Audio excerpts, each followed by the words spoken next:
Hello friends, आज के इस लेक्चर में हम देखेंगे इंटरमीडिएट कोड जनरेशन।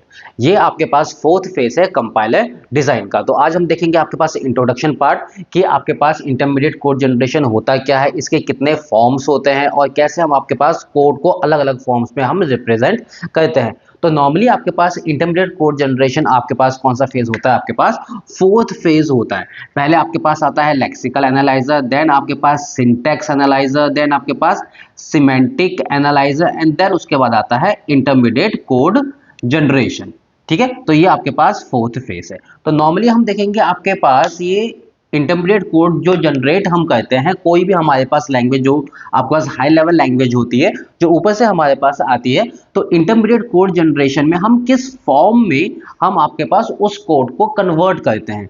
तो नॉर्मली क्या होता है, जब भी इंटरमीडिएट कोड जनरेशन का काम होता है हमारे पास, तो नॉर्मली जो भी कोड आता है हमारे पास ऊपर के तीनों लेवल से या तीनों फेजेस से होकर के, तो हम क्या करते हैं कि इसको दो फॉर्म में आपके पास कन्वर्ट कर सकते हैं। मींस जो इंटरमीडिएट कोड है आपके पास, कि जो भी आपके पास हाई लेवल लैंग्वेज है, ठीक है, अब मैं उसको बोल रहा हूं कि उसको कन्वर्ट करते करते मेरे को इंटरमीडिएट कोड जनरेट करना है। दैट मीन्स इंटरमीडिएट कोड को मेरे को जनरेट करना है। तो अब जो ये कोड है मेरा, जो क्या है आपके पास कोड है, तो ये कोड किसी ना किसी फॉर्म में होगा। तो आपके पास वैसे ही इंटरमीडिएट कोड जनरेट जो होते हैं वो मेरे को आपके पास दो फॉर्म्स होते हैं। कोड हम आपके पास दो फॉर्मेट में हम ले सकते हैं आपके पास। ठीक है, ये नॉर्मली इसके टाइप्स नहीं है, इसके फॉर्म है आपके पास। तो नॉर्मली आपके पास जो इंटरमीडिएट कोड है वो आपके पास दो फॉर्म्स में आता है। पहला आता है आपके पास लीनियर फॉर्म, ठीक है, कि मींस हमारे पास हाई लेवल लैंग्वेज से आपके पास कन्वर्ट होते होते आए और हमने इंटरमीडिएट कोड जनरेट किया। अब उसको हम कोड को हम लीनियर फॉर्म में हम आपके पास रख सकते हैं। और दूसरा होता है आपके पास ट्री फॉर्म। दूसरा क्या आपके पास? Tree form. ठीक है, एक लीनियर फॉर्म, एक आपके पास ट्री फॉर्म। तो जो आपके पास लीनियर फॉर्म होता है, तो लीनियर फॉर्म में भी हम आपके पास दो तरीके से आपके पास फॉर्म को रख सकते हैं। कि लेट सपोज आपके पास कोई भी हाई लेवल लैंग्वेज है और हाई लेवल लैंग्वेज में लेट सपोज छोटा सा एग्जांपल ले लेते हैं कि मेरे पास कुछ भी एक्सप्रेशन है, जैसे आपके पास a मल्टीप्लाई बाय b है। तो इसको मेरे को अगर कन्वर्ट करना है आपके पास इंटरमीडिएट कोड में, तो आपके पास अगर मेरे को लीनियर फॉर्म में करना है, तो लीनियर फॉर्म में भी मेरे पास दो मेथड है। एक होता है आपके पास पोस्ट फिक्स नोटेशन, ठीक है, पोस्ट फिक्स नोटेशन। और थर्ड होता है आप और सेकंड होता है आपके पास three address code. Three address code. That means ये जो मेरा एक्सप्रेशन है, इसके जैसे और भी कोई भी एक्सप्रेशन होगा, या पूरा का पूरा कोड ही क्यों ना हो, चाहे वो इफ एल्स हो या फॉर लूप या कोई भी कोड हो, अगर मैं इसको लीनियर फॉर्मेट में कन्वर्ट करना चाहता हूं, तो या तो मैं आपके पास पोस्ट फिक्स नोटेशन के फॉर्मेट में या आपके पास थ्री एड्रेस कोड में। कभी कभी आपके पास पोस्ट फिक्स भी रहता है और साथ साथ में आपके पास प्रीफिक्स भी कभी कभी हम आपके पास पढ़ लेते हैं आपके पास, कि प्रीफिक्स नोटेशन में हम उसको कैसे करते हैं। लेकिन normally post fix and three address code में हम कन्वर्ट करते हैं लीनियर फॉर्म। और अगर बाय चांस उसी को हम आपके पास कोड को अगर हम आपके पास ट्री फॉर्मेट में बोले, क्या बोलते हैं कि मेरे को ये कोड क्या करना है, ये intermediate code generation tree format में चाहिए, तो आपके पास उसमें दो ही उसमें भी आपके पास दो चीजें होती है।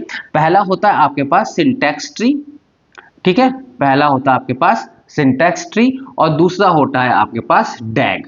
डैग का फुल फॉर्म होता है आपके पास directed acyclic graph, means graph के फॉर्मेट में, ठीक है, लेकिन डायरेक्टेड एसाइक्लिक ग्राफ, ग्राफ के फॉर्मेट में हम आपके पास इंटरमीडिएट कोड जनरेशन को हम आपके पास रिप्रेजेंट कर सकते हैं, या आपके पास सिंटैक्स ट्री के फॉर्मेट में कर सकते हैं। ठीक है, तो थोड़ा सा हल्का सा इंट्रोडक्शन देख लेते हैं आपके पास, और आगे आने वाले लेक्चर्स में सारी चीजों को आपके पास postfix notation, three address, syntax और डैग को इंडिविजुअली हम आपके पास पढ़ेंगे।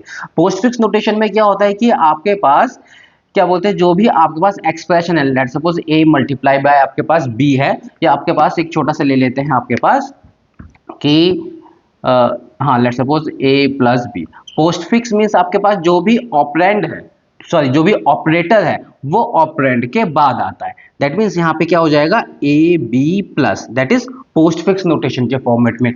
थ्री एड्रेस कोड में क्या होता है कि आपके पास मैक्सिमम आपके पास किसी भी एक्सप्रेशन को कन्वर्ट करने के लिए हम आपके पास थ्री कोड हम ले सकते हैं, that is 3 address code, maximum 3 code हम लिख सकते हैं। जैसे अगर मैं कोई एग्जांपल बोलूं कि मेरे को अगर करना है आपके पास x equals to a plus b multiply by c, मेरे को ये करना है, तो अभी मैंने आपके पास नंबर ऑफ जो आपके पास कोड है या आपके पास जो एड्रेसेस हैं वो कितने एड्रेस लिए हैं, 4, x के लिए, a के लिए, b के लिए, c के लिए।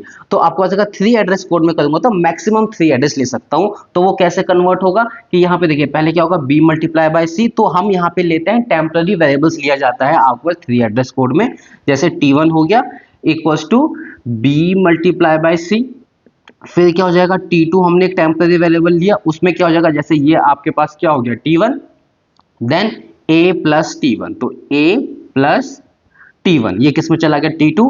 अब ये पूरी की पूरी वैल्यू क्या हो गई आपके पास t2, ये किस में जानी है x में, तो ये t2 ये किस में जाएगा आपके पास x में। तो इस तरीके के अगर हम आप इस तरीके का जो भी एक्सप्रेशंस होते हैं ये नॉर्मली क्या कहलाते हैं, 3 एड्रेस कोड।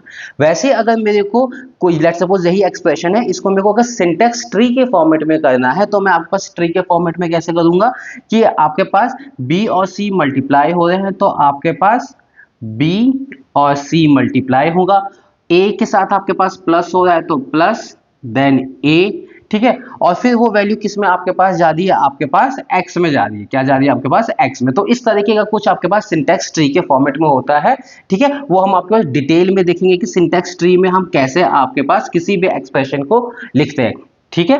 तो ये आपके पास सिंटैक्स ट्री के फॉर्मेट में हो जाएगा। डैग क्या होता है और कैसे डिफरेंस है सिंटैक्स ट्री के, डैग में मींस आपके पास यहाँ पे कुछ साइकिल्स हो सकती है। दूसरी चीज आपके पास जो भी सिंटैक्स ट्री है, अगर मैं बोल दूं यहाँ पे a plus b multiply by c plus a, ठीक है, या आपके पास कुछ एक्सप्रेशन को थोड़ा सा अगर मैं चेंज कर दूं कि मेरे को आपके पास x equals to a plus b multiply by a plus b करना है आपके पास, तो क्या करेंगे आप सिंटैक्स ट्री में a प्लस बी आप लेंगे, a प्लस बी आएगा, इधर भी आपके पास a प्लस आपके पास b आएगा, फिर दोनों को आप अब क्या करेंगे मल्टीप्लाई करेंगे, जो वैल्यू होगा वो आपके पास x की वैल्यू होगी।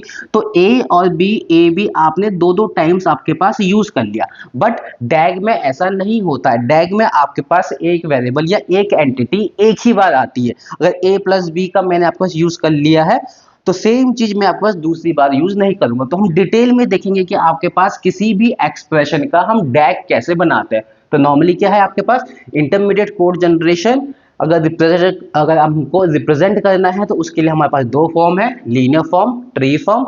लीनियर फॉर्म में अगर करना है तो आपके पास पोस्टफिक्स और 3 एड्रेस कोड, और आपके पास ट्री फॉर्मेट में करना है तो सिंटैक्स ट्री और डैग, ठीक है। तो हम ये डिटेल में करने वाले हैं। इसके साथ एक और चीज आती है, जब भी अगर हम आपके पास 3 एड्रेस कोड में जाते हैं, ठीक है, जब भी अगर हम चाहते हैं कि आपका जो इंटरमीडिएट है वो 3 एड्रेस कोड में हो, तो इसमें भी हमारे पास बाद में 3 आपके पास डिवीजन हो जाते हैं।